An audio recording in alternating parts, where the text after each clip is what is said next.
Douglas Booth, welcome to independent.ie.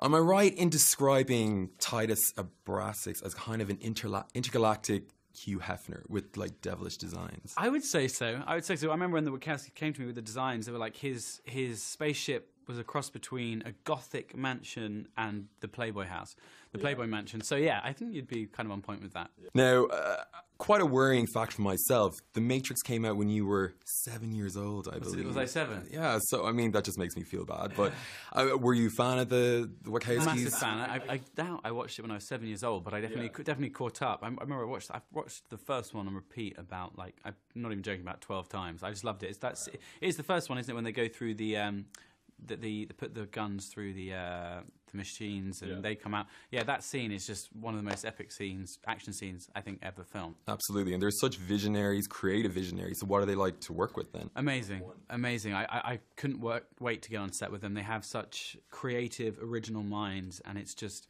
such fun to go to work with them. They have such glee in what they do, and they've got such they're some of the most detail-oriented directors I've ever worked with. So yeah, no, it was an absolute pleasure and a great fun ride to work with them. Absolutely. You share some excellent scenes with Mila Kunis herself.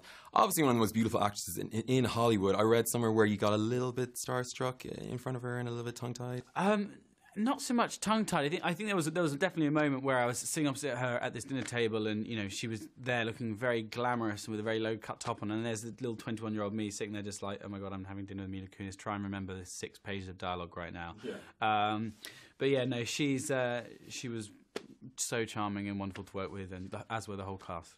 And you're quite close friends with Eddie Redmayne. You worked together before on Pillars, is this? Yeah, we worked together on Pillars of the Earth. He was the lead actor in it, and I was I think I was alive in one scene, dead in the next, and a ghost in the other. So yeah, I was 16. I remember going to Budapest where they were filming, and just kind of, you know, it was first time away from home working, and it was just, I had a great time. We had a good time out there. There's quite, I mean, yourself and Eddie are kind of part of a almost British frat pack now, as it were. You've got Sam Claflin and Max Irons and Tom Sturridge. Do you find that you're all kind of auditioning for the same parts quite a lot and coming up against each other quite often?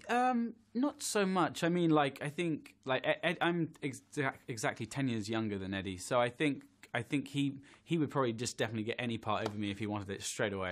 And also, I'm sort of, you know, I can still sort of play that kind of just like early 20s, you know, sometimes even teen roles, and you know, and kind of go up, and he can sort of. So yeah, we're not really competing that much at all, especially not now. He's about to win an Oscar. Yeah, of course.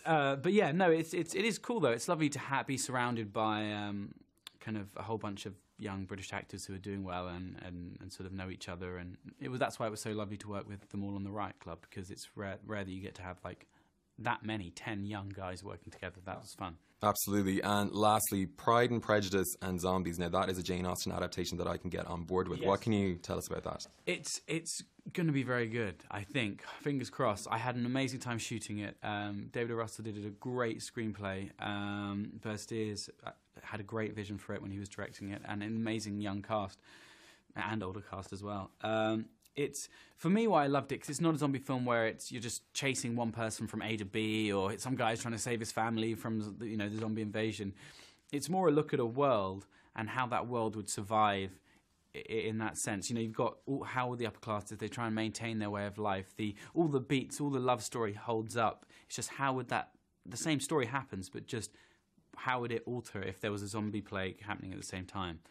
It sounds mad, but it's really, really good fun. I think people have to wait till they see the trailer and see the film to actually understand the tone, because it's quite hard one to wrap your head around. But it's it's really good fun, and had an amazing time shooting it. Excellent stuff. One to look forward to. Douglas, thank you very much.